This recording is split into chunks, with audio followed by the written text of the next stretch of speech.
So yeah. But no, the other thing was, and I kind of talked to Jim about this earlier, was someone brought up something about the episode The Inner Light, which is one of the best episodes of The Next Generation, if not the best. I don't think I consider it the best, but it's close. I actually think the finale's in the running for the best, because it's one of the best finales ever. It nicely wraps things up and leaves things in a nice spot, and really connects a bunch of things from throughout the series. But that's not what we're talking about. We're talking about The Inner Light. So in The Inner Light, if you have not seen it, which you should go watch it, so I'll give you a minute here. All right, so hopefully you're back now if you'd left. Hopefully you paused the video, because I did not give you plenty of time to watch it. Unless what happens to you is what happened to Picard in The Inner Light. So Picard, they encounter a space probe. And before they can stop it, it sends like a beam of energy, hits Picard. And Picard then lives an entire lifetime from like his roughly current age into old age, which even though he looks older, like he's not that old in The Next Generation. I think he's in like his early 40s, if I remember right. So basically from there to like Picard now, he lives this entire lifetime all in his head, because this race, they knew they were dying. They knew their sun was going to explode, if I remember right, or was going to consume their planet or something, and they couldn't prevent that. But what they could do was put everything about their race and their culture and everything into a satellite and send it out so someone somewhere would remember them. And so what it does is it plays this, Picard lives his life, meets these people, finds out what happened to them. Then as he's approaching death in his old age, all the people that have died along the way in this fake life show back up and tell him what happened. And then he wakes back up on the Enterprise, and like 20 minutes have passed. So he lived an entire lifetime in 20 minutes. And he ends up, he learned how to play a special kind of flute, and so he replicated the flute. You see him in a couple episodes, it comes back up. But by and large, it's not mentioned ever again. And this is the kind of thing that kind of like being taken over by the Borg and unborgified, this is the kind of thing that would take years of therapy to get past. And like there would constantly be people aboard the Enterprise interviewing him about it, talking about it, because they'd want to know, for both those situations, but we'll stick with The Inner Light. And so I think this is one of the few ways where not having more connective tissue between the episodes is a detriment. I love the fact it's episodic, it works for the show, it worked for the original series, but there are some things that should have been mentioned. And some things are, like Tasha Yar's death gets repeatedly mentioned, Data's relationship with her, even though it might have been entirely in that one episode that she slept with him. But, and yes, that did happen. And yes, he is fully functional. Yes, fully functional. Multiple techniques. We learned an awful lot of stuff in First Contact we didn't necessarily know that we needed to know, but we did apparently. But that comes back up later on whenever they go to a different reality where she's still alive, and then that becomes a jumping off point for Denise Crosby, right? Yeah. To come back as a half Romulan daughter from temporal shenanigans. So episodes are referenced. That same set of episodes, Picard mentions to Spock that he was with Sarek whenever he passed in the previous episode.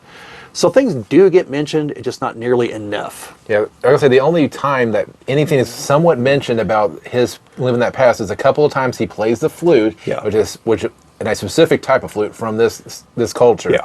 And I think it's only one or two episodes off that you see him do that, and it's there's nothing else to it. But no, this brings up kind of a similar episode that's in Deep Space Nine where O'Brien gets a entire sentence of punishment. Yeah, he's convicted of a crime, and their version of prison is it's all up here. And so it's several years sentence or something. Yeah, and it's a torture and whatever. And then they're just bring him out and they're like, oh yeah, good luck, Yep, sentence is fulfilled. Enjoy your life. And O'Brien's like, what?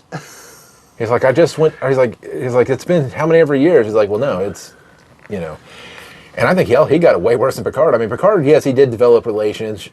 Yeah, at least, but he wasn't being actively tortured the whole time. But, I mean, to that point, I don't even know if that was ever brought up again. I don't think it was. No. O'Brien gets constantly tortured by having to fix Deep Space Nine and deal with Cardassian technology.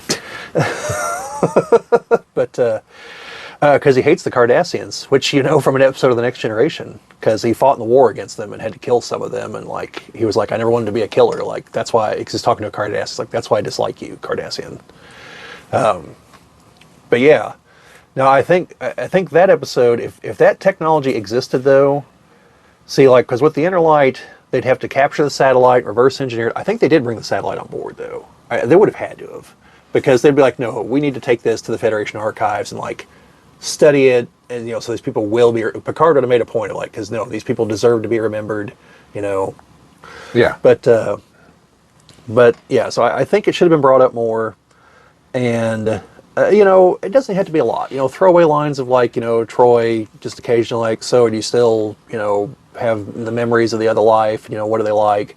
Just the occasional conversational bit. I mean, he should have had counseling for both that and for being turned into a Well, yeah, Borg. and the Borg thing, like he should have like double whammy on PTSD here. But at the very least on the Borg thing, like at least in First Contact, it got brought back up, and like towards the end, whenever what's her name equates him to Captain Ahab, and he gives his, we draw the line here, this far and no farther. Like, that was clearly raging Picard that we never see, so like that clearly impacted him. But yeah.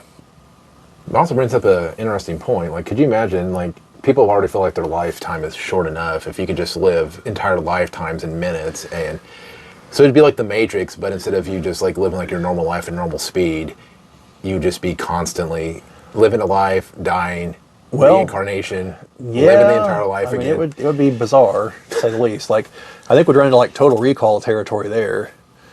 Because that was essentially what Total Recall was. It's like you're only going to be gone for minutes, but you're going to live your whole vacation at that time. Of course, the real question is, was he still asleep at the end? Yes.